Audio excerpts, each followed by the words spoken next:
गुरुर्ब्रह्मा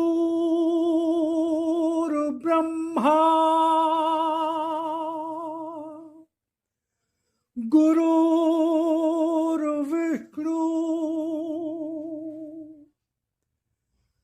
गुरुर्देवो महेश्वरा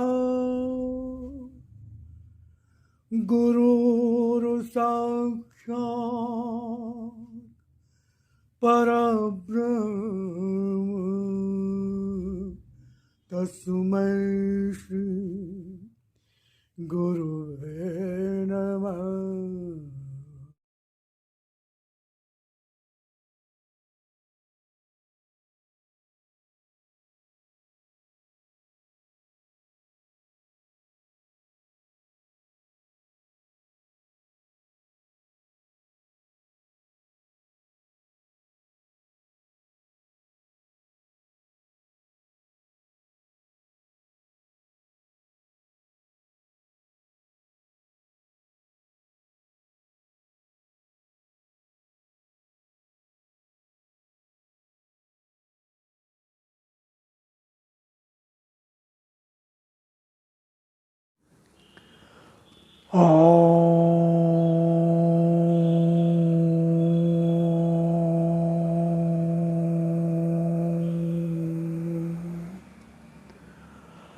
ॐ भूर्भुवः स्वः तत्सवितुर्वरेण्यं भर्गो देवस्य धीमहि धियो यो नः प्रचोदयात्।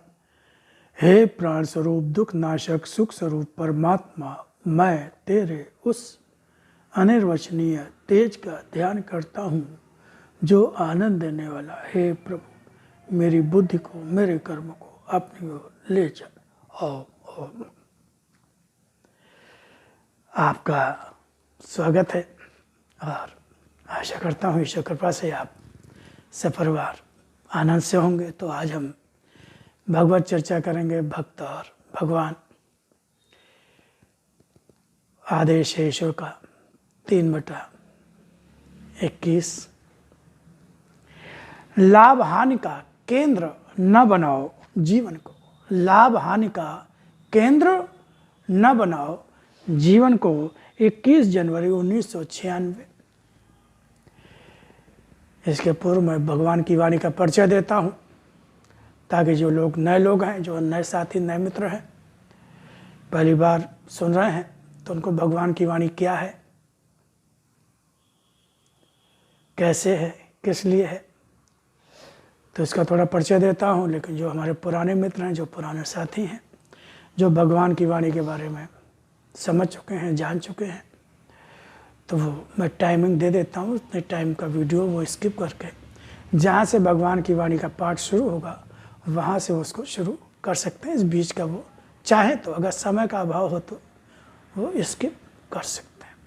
तो भगवान की वाणी, जैसा कि आपको नाम से ही है कि ये भगवान की वाणी है।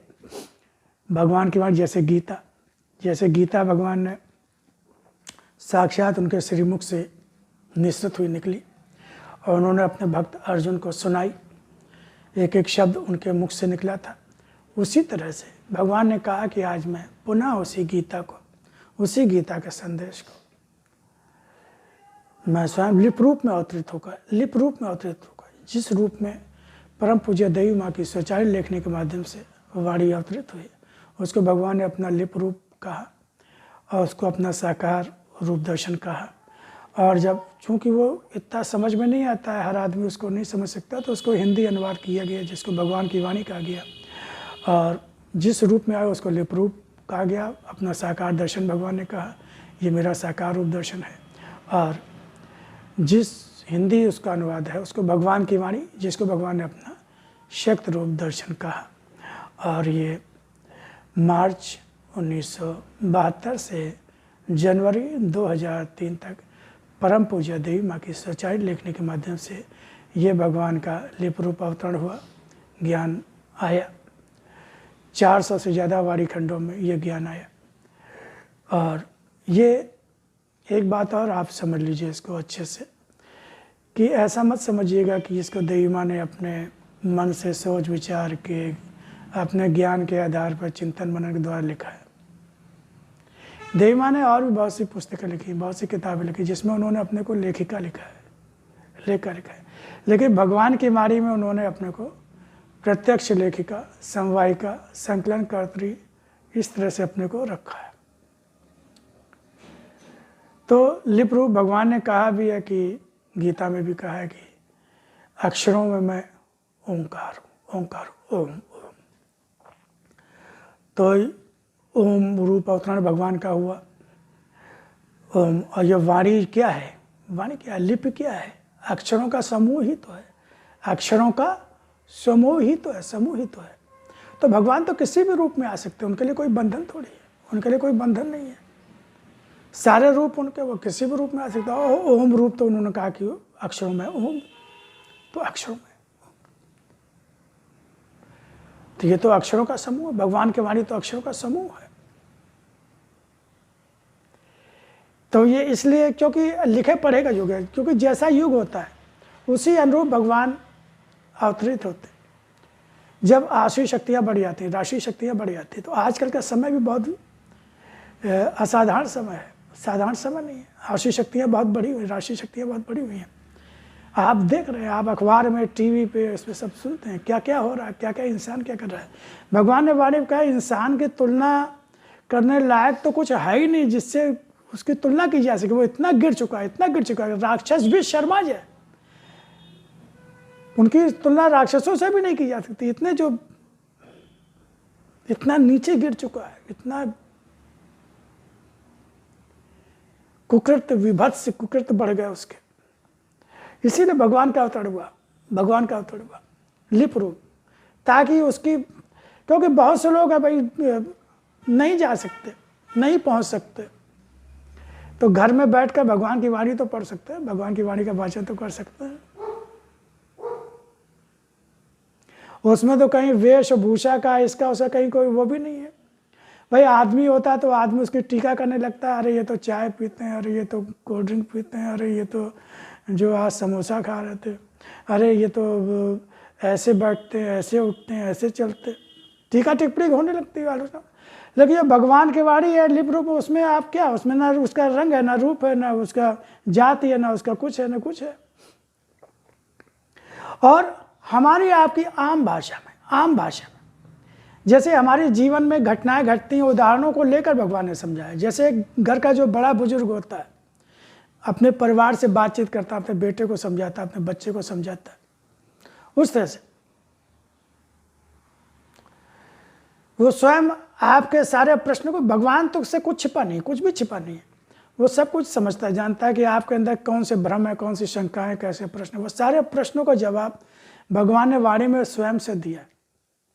आपसे जैसे बातचीत करते हैं, आपस में बातचीत करते हुए, तो इसको हम भगवान की वाणी को समझेंगे, जानेंगे। मैं भगवान की वाणी का पाठ शुरू करता हूँ, इसको एक एक शब्द को, क्योंकि भगवान तो अपना काम कर रहे हैं, भगवान तो अपना काम कर रहे हैं, वो तो आ गए हम सबकी रक्षा के लिए। वैसे भी है, भगवान तो हर क्षण रहता है, हर समय रहता है, हर युग में रहता है, हर समय रहता है, लेकिन हम लोग उसको नहीं समझ, नहीं सहारा ले पाते, तो उनका चलो ठीक है, भगवान की वाणी के रूप में आ गए। पढ़ो, समझो, सुनो। अब ये हमारा काम है। अगर हम ही अपना कल्याण नहीं करना चाहते हैं तो उसमें भगवान क्या करेगा? क्योंकि कर्म स्वातंत्र दिया हुआ है, कर्म स्वातंत्र दिया हुआ है, सही क्या गलत क्या ये बता दिया पहले से पहले। वेद उपनिषद गीता रामायण सब बताया गया है, लेकिन हम लोग नहीं समझे, नहीं समझ रहे। तो भगवान ने कहा चलो ठीक है, जो आना चाहते हैं, जो नहीं समझ पा रहे हैं कि साधु संत महात्मा असली कौन है, नकली कौन है, कहाँ ठगे नहीं जाके, नहीं समझ है, तो इसको आप सुनिए। मैं वाणी का पाठ प्रारंभ करता हूँ। अध्याय 21, लाभ हानि का केंद्र न बनाओ जीवन को। आदेश है ईश्वर का, लाभ हानि का केंद्र न बनाओ जीवन को। 21 जनवरी 1996।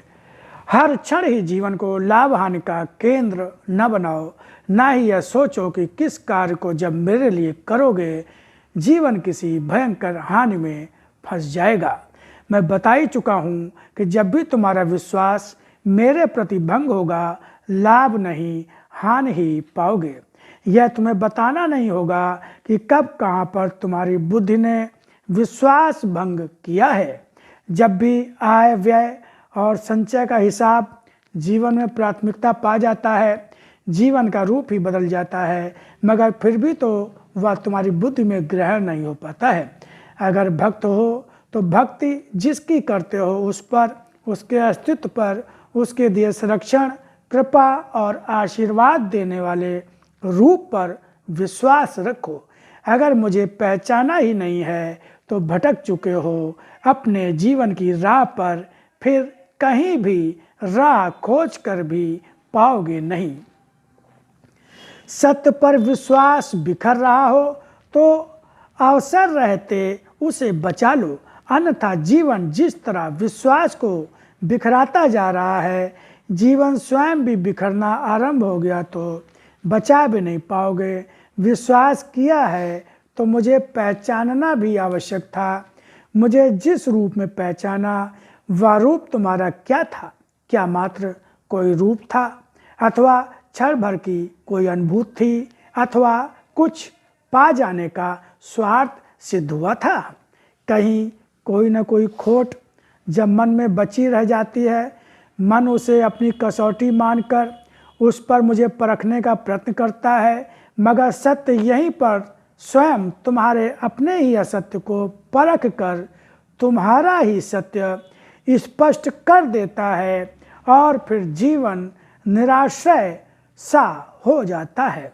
मेरे आश्रय में रहने वाला और मेरे आश्रय से रहित, स्वयं अपने मन की इच्छाओं के और अपनों के आश्रय में रहने वालों का जीवन जिस स्थिति में पहुंच जाता है, वह स्थिति जैसे जैसे जीवन में मुझे अपने अनुभवों के रूप में पहचानोगे, स्वयं ही समझ जाओगे मैं जीवन से दूर नहीं, मैं तो हर क्षण ही साथ हूँ, किंतु हर मन की स्थिति मुझे किस रूप में किस प्रकार से पहचान रही है, यह स्वयं तुम ही देखो।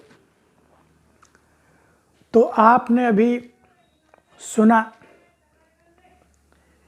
कि लाभ हानि का केंद्र, जीवन को लाभ हानि का केंद्र न बनाओ, जीवन को लाभ हानि का केंद्र न बनाओ।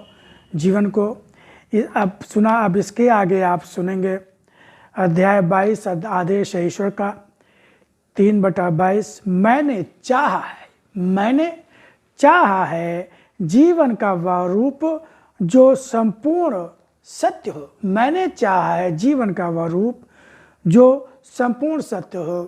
तो आप इसको जो सुना है इसको बार बार सुनिए, समझिए,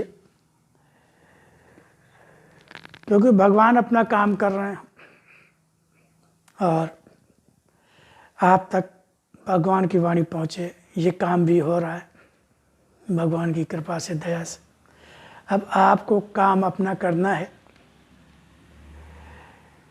अगर आप अपना काम नहीं करेंगे तो न भगवान, अब सूरज निकलता है टाइम से, रोज निकलता है, आपके हमारे दरवाजे पर आता है, लेकिन हम लोग सोए पड़े रहते हैं तो नुकसान किसका? सूरज का नुकसान थोड़ी है। लेकिन जो लोग दरवाज़ा खिड़की खोल कर सूरज की रोशनी का, सूर्य की रोशनी का लाभ उठाते हैं, वो फायदे में रहते हैं, स्वस्थ रहते हैं। तो ऐसे ही भगवान अपने आगम की पहचान दे रहे हैं, हम सब तक उसकी सूचना पहुंच रही है, उनका संदेश पहुंच रहा है। अब हम उसको, उस अवसर का लाभ उठा पाते, क्योंकि अवसर ही तो जीवन को सफल और असफल बनाते हैं।